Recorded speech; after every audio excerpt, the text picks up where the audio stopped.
Yeah, we are in week number 4 of our walk through Daniel, and we're excited about it. Dean, how was your week? It was great. Great week. It's fun doing this. But we had a good time on the weekend with the church. So yeah, it's been great. Yeah, it's been an incredible time. We've had so much fun doing this. We see a lot of people are watching it and getting comments and things like that, and so we appreciate that. We hope you're entertained, and we hope that you're learning something as we walk through Daniel together. I know I am learning things across the way, and I love this discussion. So we're going to dive right into Daniel 4, and Daniel 4 is just, again, a little bit longer. So if you want to read the whole chapter before you get into this study, you just go ahead and press pause on whatever podcast or video that you're watching. Read through Daniel chapter 4. We're going to be looking at Nebuchadnezzar's second dream, I believe is right, and kind of walking through it. And it's a really interesting thing that we're going to be reading. But we're going to kind of hit a few verses along the way as we go. We're not going to read the whole thing because it is, like I said, 40 verses or something close like that. And so we're going to get right into it. Is there anything you want to say before we dive into the chapter? It's unique because a lot of it's written by King Nebuchadnezzar. So he got in the Bible. He got to be an author in the Bible.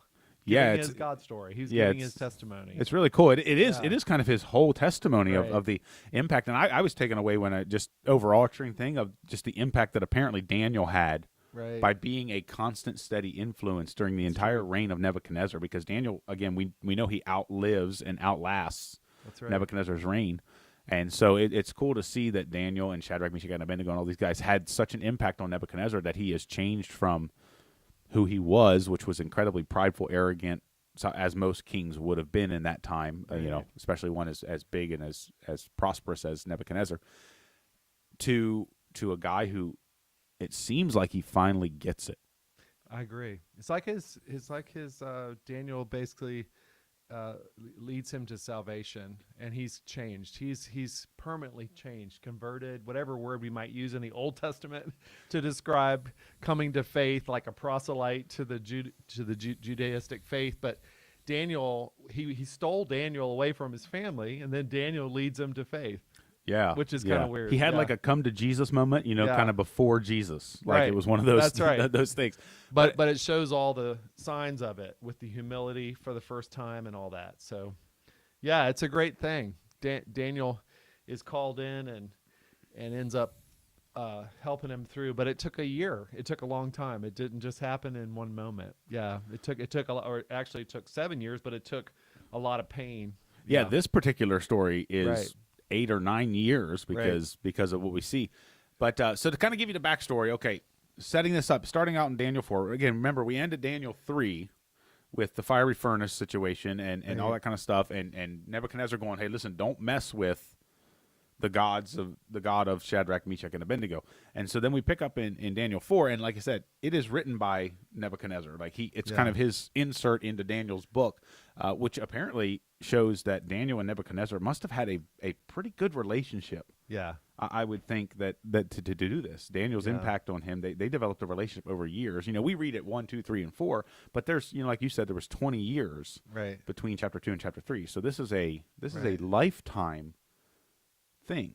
Right. And he could trust Daniel because Daniel interpreted his dream so well in chapter 2, right? Yeah, absolutely. And so he knew he could trust him, yeah. And so we pick this up. You get down here, and the beginning is just an intro. The first couple verses kind of set the stage. And then in verse 4, he says, I, Nebuchadnezzar, was at home in my palace, contented and prosperous, which I think is really interesting. It kind of sets the scene because what we're really dealing with in this entire chapter is Nebuchadnezzar revealing his pride. Right. And then God obviously breaking it. And so he says, I was contented and prosperous, which tend to be two of the most dangerous positions that even us today as believers can be in, Right. being contented and being prosperous. Not in the content where Paul talks about, Right. wherever you live, but there be content, but being contented in like, I've done enough for God or I've Sure. done enough. He's contented and he's prosperous. And so we see this. And then in verse 5, he begins to lay out what happens. He says, as I was lying in bed, the images and visions that passed through my mind terrified me. And again, this is Nebuchadnezzar writing. So he writes this out. It's the second dream. And, you said a couple weeks ago, how many dreams are there in Daniel? Yeah. Like 6 or 7, something like that. Yeah. And it's interesting. So he calls the group of magicians and the sorcerers and all them together. Right. And he does it a little bit differently than last time, because last time he basically told them, I had a dream. Yeah. Tell me what it is. Yeah. And then interpret it. Well, we obviously saw how that went. Right. He didn't do it that time. This time he tells them the dream. Right. He just tells them what the dream was, and then he asks them to interpret it. Yeah. And they can't. And this time it's not because it's complicated or hard to interpret. It's because it's bad news and it's hard to say that to the king. You know what I Yeah. mean? Even Daniel, when he calls him in, struggles because not because of the interpretation. I mean, it's a tree. The tree's cut down. The roots in the stump are bound, and it's obviously him. It's the person. It's hard to say that to the king of the world. Right. This is your demise. You will be humiliated.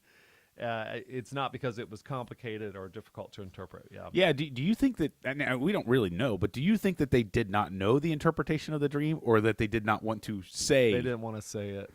I You mean, think it's so simple. It's one tree, one king, the 7 periods of time, 7 years. It's not that hard. I think many of us could figure that out. Yeah, this is it's really not a complicated dream. It is crazy when you think about it, because I feel like I don't dream very often, and I don't remember them and whatever, but this dream is pretty simple. So kind of walking through the details of the dream, Right. it was he saw this tree in the middle of the land that was just enormous, giant, Right. lots of leaves, lots of branches. The passage says it touched the sky. So it was overshadowing over everything. Yeah. And it paints this picture that it was visible all over the earth. It had beautiful leaves. It had abundant fruit. It had plenty of food for all. The animals found shelter under it. The birds lived in it.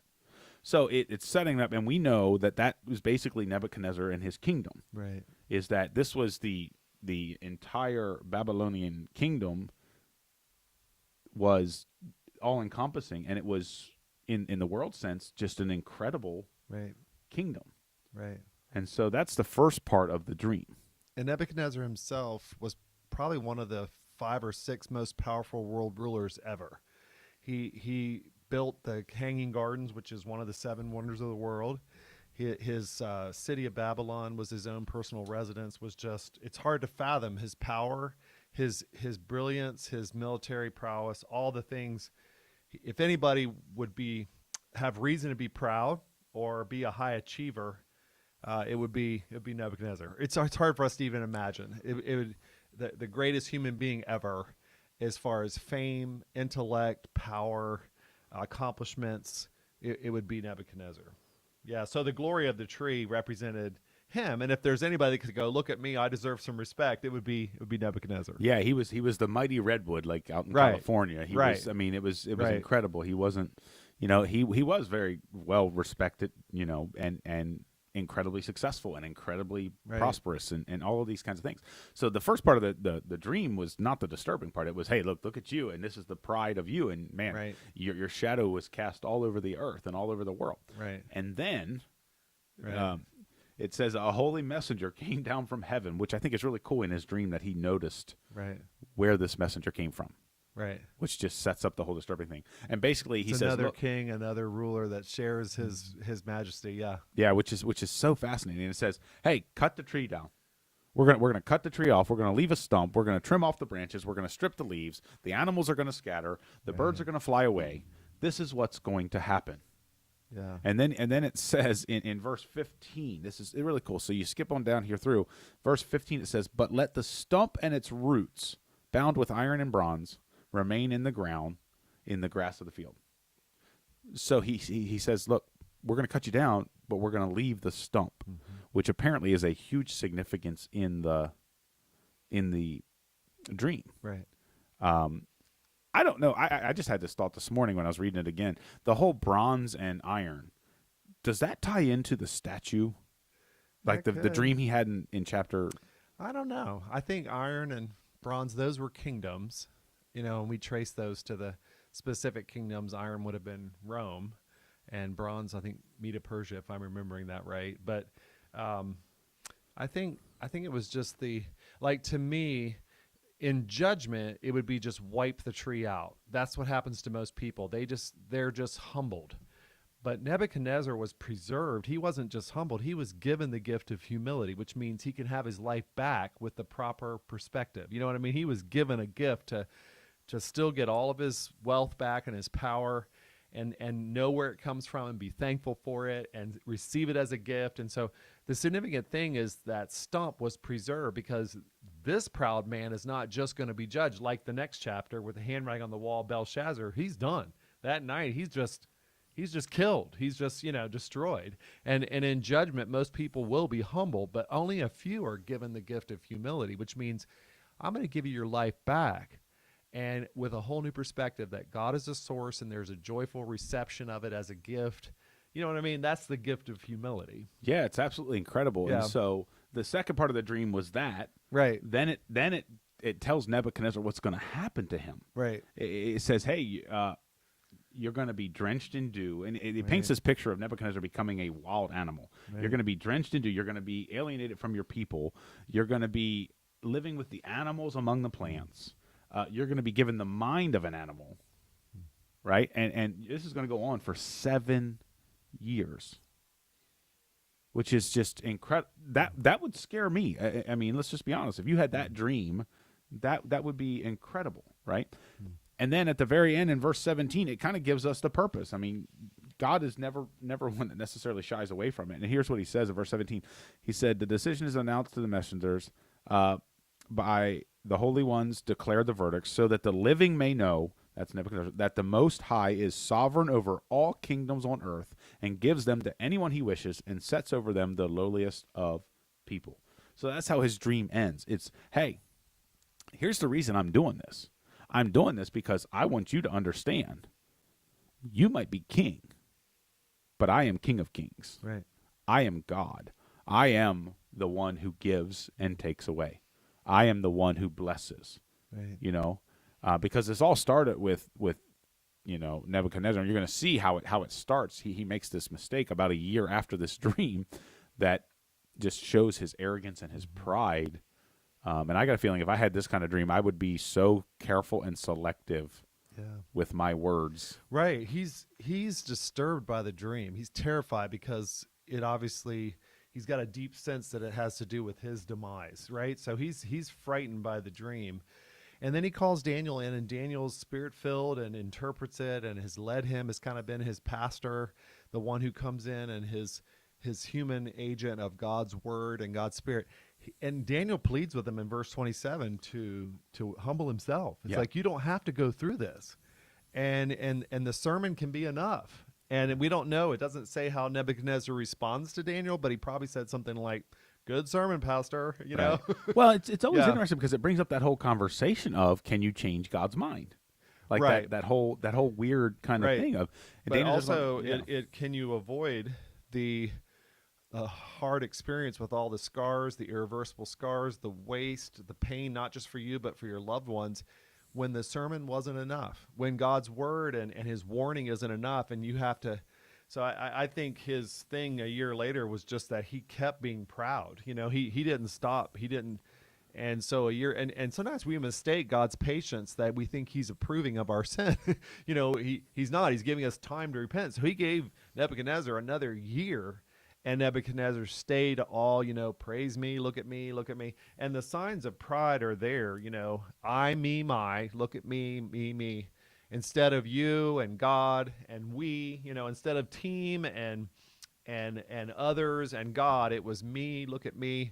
He was like, I am due all of this. The signs of pride are clear in his I've worked harder than anyone else. He's basically looking at his life saying, I did it and I'm due. I deserve it. I did everything in my life and I deserve all that I get. And that's just something God hates, and it's just not true. So, yeah.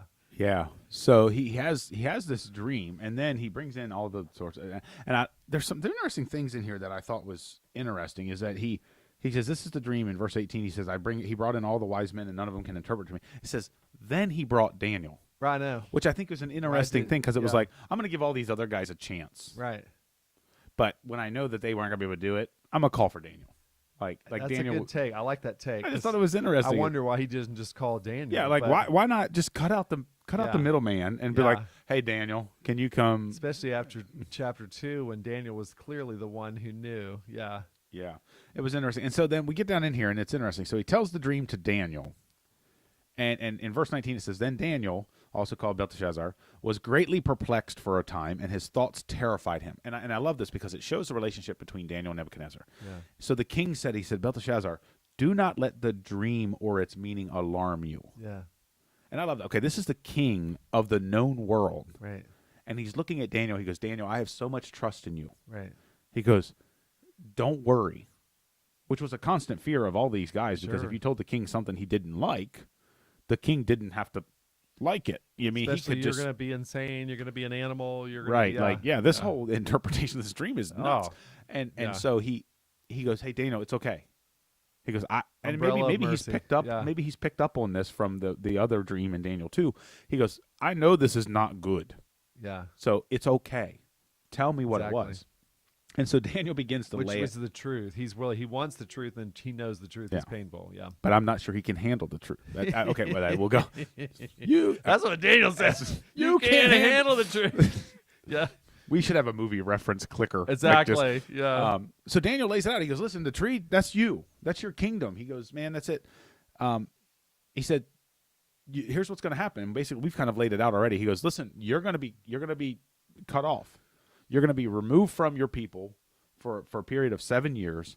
You're going to be wild out in the wilderness. Your hair's going to grow as long as an animal. Your fingernails are going to look like birds' claws. You're going to have the mind. You're basically going to be pretty much insane. Which for a lot of people, a lot of men, especially toenails, are that way.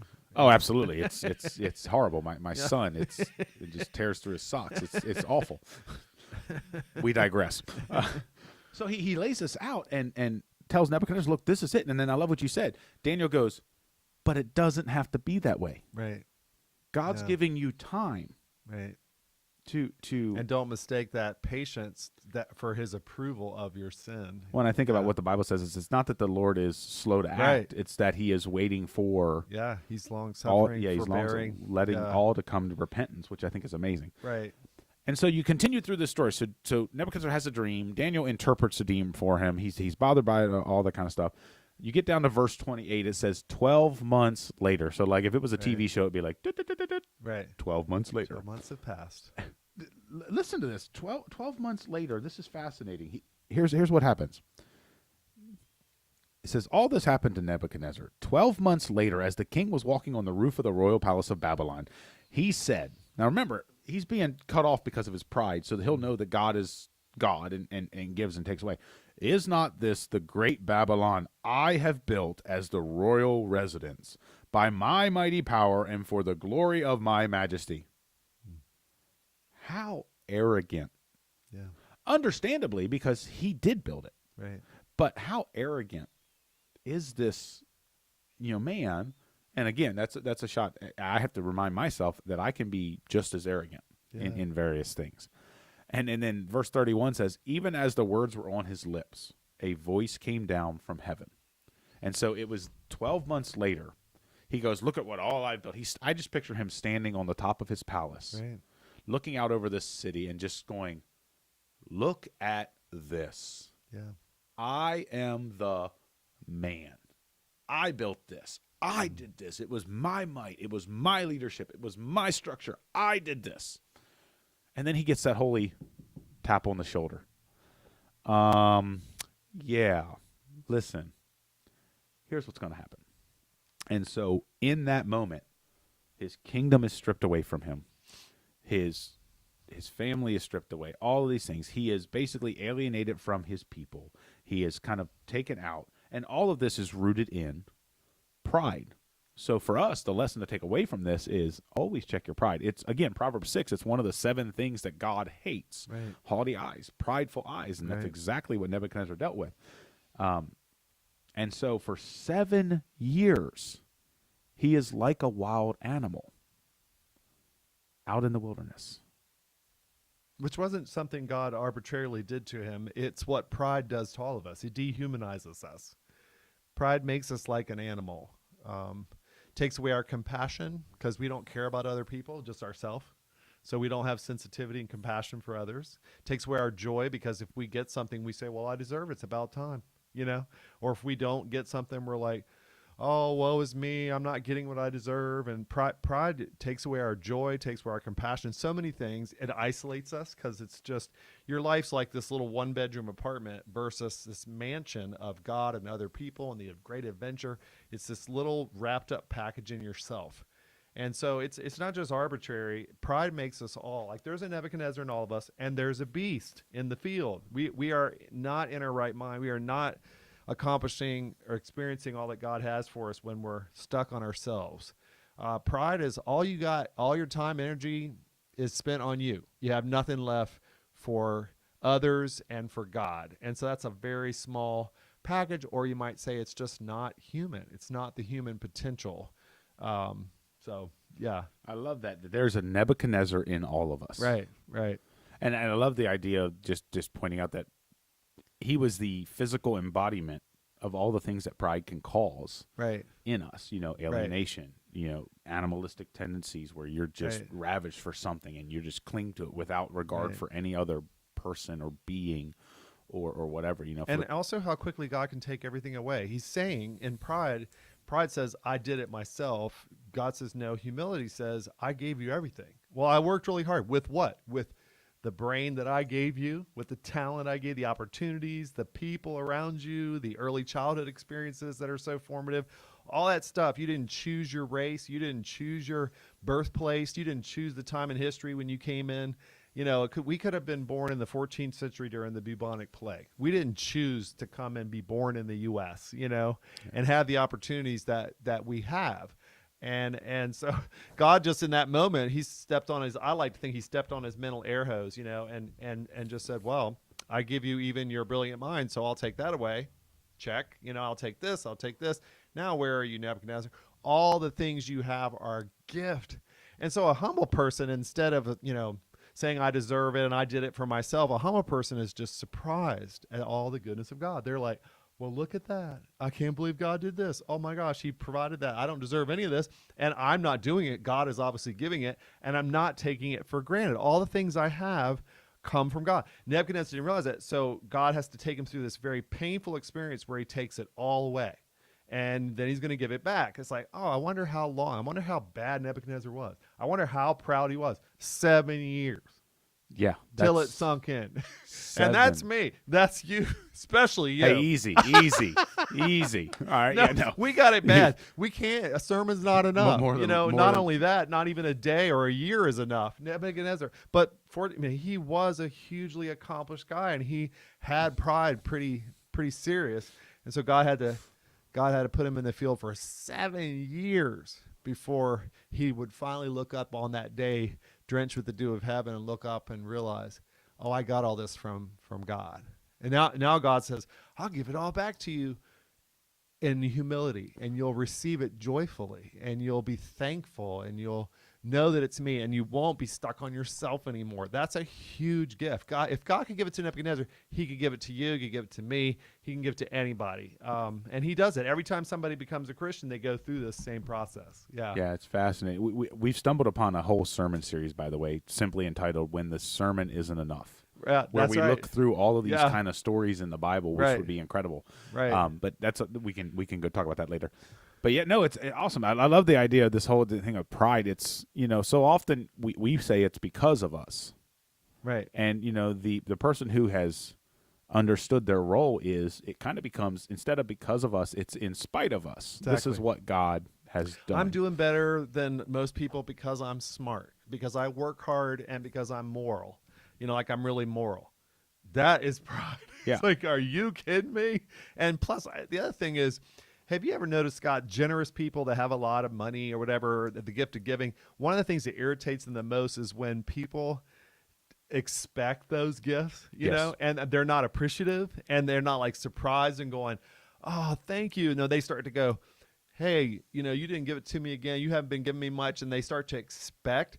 Generous people hate that. How much more would God hate it? He gives all good things. When we expect to think we deserve it, and we're like, It's about time. I've been such a good person for 5 years and you haven't, God just looks down at things. Really? How did you get the idea that this isn't pure grace? Do you really think it's because you're smarter, work harder, and are more moral than other people that you're doing so well in your life?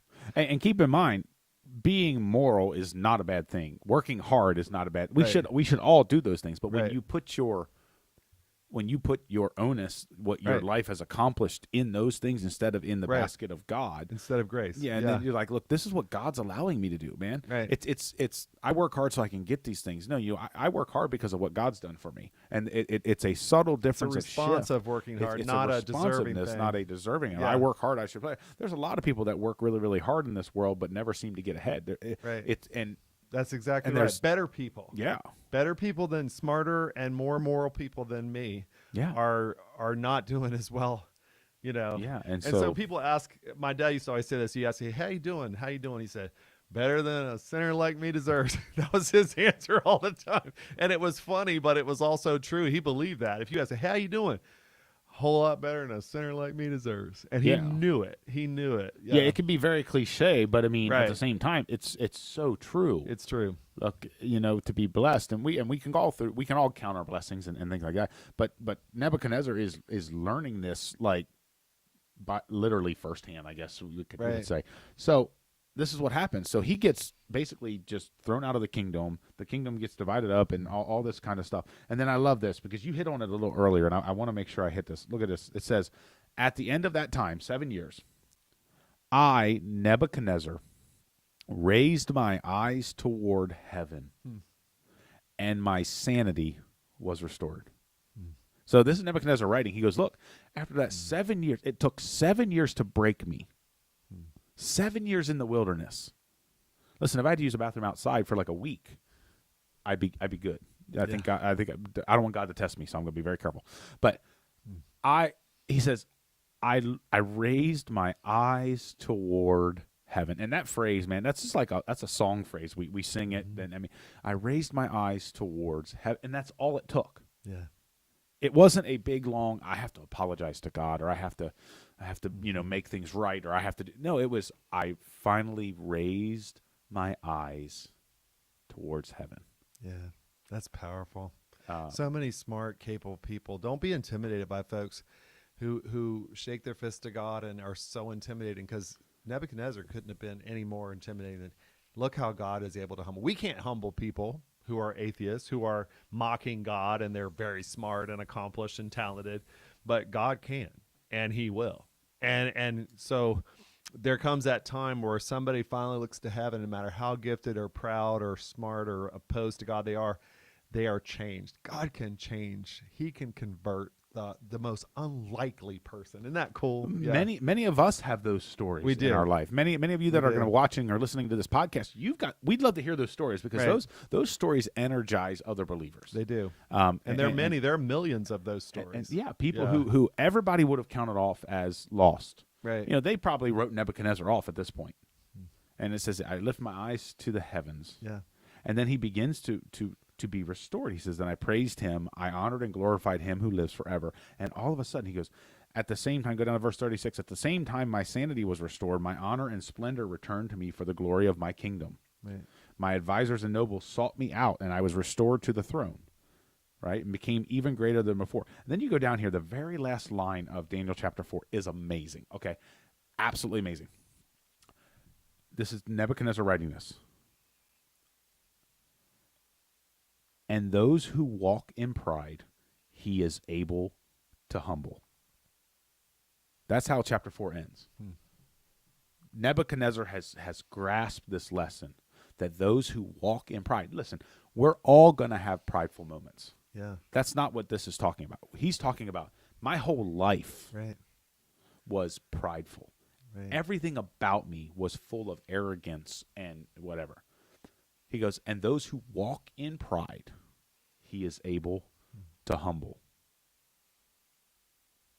I mean, that's a sermon line if you've ever heard one. And then I go to the verse, humble yourself therefore under the mighty hand of God. Because that's the 1 Peter 5:5 and 6. God is opposed to the proud, but gives grace to the humble. Humble yourselves, therefore, under the mighty hand of God, that he may exalt you at the proper time. If you choose to humble yourself, then you don't have to have God humble. You can avoid the little detour to the field for 7 years, because that represents so much pain, waste, irreversible scars. Let the sermon be enough, whether that's a family member sharing with you, your own conscience, maybe even a dream, some way God is coming to you, making something clear in your life. Do it. Experience is a very convincing teacher, but it's not the best teacher. The best teacher is just God's word, and millions of people get it right there and don't have to be, humbled in such a painful way. But if you do, God can still do it, and it's a wonderful thing. But it'd be better if you just humbled yourself. Said, you know what? I'm sick of this little 1-bedroom apartment stuck on me. I'm going to think about others and God and the great adventure of his kingdom, and I'm going to free up all my time and my energy for things so much broader and more interesting than myself.